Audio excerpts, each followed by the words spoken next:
Daily Good News, Volume 1, Number 50. How do we get hold of Christ? I, through the law, died to the law that I might live to God. I have been crucified with Christ. It is no longer I who live, but Christ lives in me. And the life which I now live in the flesh, I live by faith in the Son of God, who loved me and gave himself for me. Galatians 2:19 and 20. How do we get the benefits of Christ's righteous life?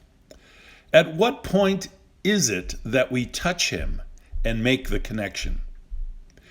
At what point in his ministry does he touch us and affect the union? It is at the lowest possible point where a man can be touched, and that is death. He takes the point of death, and there, when we are actually dead, we step into Christ.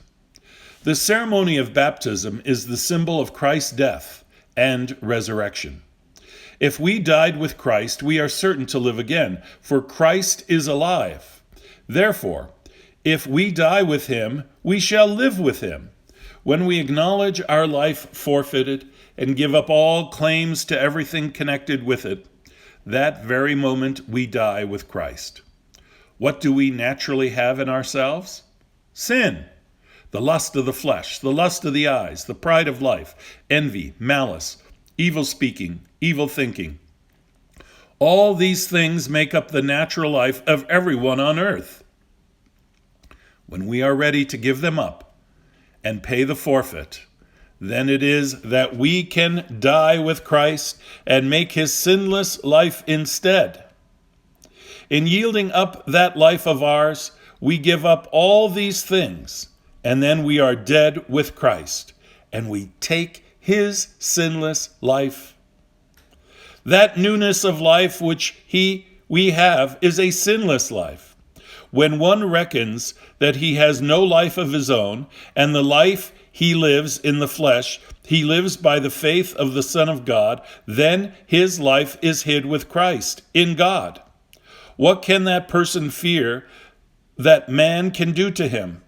A questioner may say, "You may make it out that we ought never to sin anymore.